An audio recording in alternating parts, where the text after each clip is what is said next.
Welcome to EUPrivacyForAll, Session 26 on GDPR, Article 32, Security of Processing. The numbering of Article 30 finally retained was Article 32 on Security of Processing. It lays down that, taking into account the state of the art, the cost of implementation, and the nature, scope, context, and purposes of the processing, as well as the risk of varying likelihood and severity for the rights and freedoms of natural person, the controller and the processor shall implement appropriate technical and organizational measures to ensure a level of security appropriate to the risks. That will include, among others, pseudonymization and encryption, the ability to ensure confidentiality, integrity, availability, and resilience of processing systems of personal data, the ability to restore the availability and access to data, the fact that the process for regularly testing, assessing, and evaluating the effectiveness of technical and organizational measures would be put in place. In paragraph 2 of Article 32, it is specified that the controllers and processor should set the appropriate level of security, taking into account the risks represented by the processing,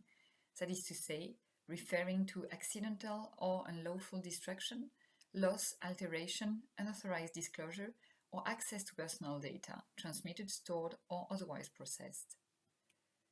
Adherence to an approved code of conduct or an approved certification mechanism may be taken into account to demonstrate compliance with the requirements of the GDPR regarding security. The controller and the processor shall take steps to ensure that any person acting under the authority of the controller or the processor would act only under the instructions from the controller unless otherwise required by union or member state law. We also should pay attention to other provisions in the GDPR, such as Recital 49, specifying that ensuring network and information security constitutes a legitimate interest of the data controller, that is to say, its ability to guarantee that a network would resist malicious actions that compromise the availability, authenticity, integrity, and confidentiality of stored or transmitted personal data.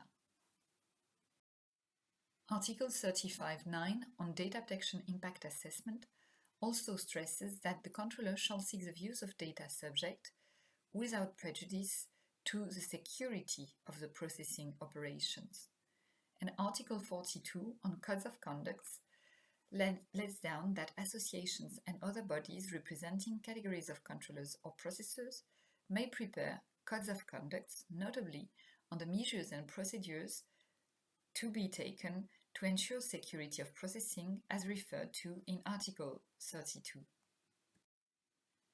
The Directive 95/46 already laid down in Article 17 on the security of processing several provisions, such as the reference to the obligation for controllers to implement appropriate technical and organizational measures, in particular where the processing involves the transmission of data over a network,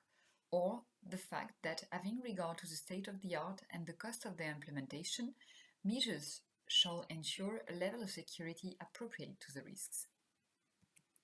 The Member States shall also provide that the controller must, where processing is carried out on his behalf, choose the processor providing sufficient guarantees in respect of technical security measures, but also organizational measures. And the carrying out of processing by way of a processor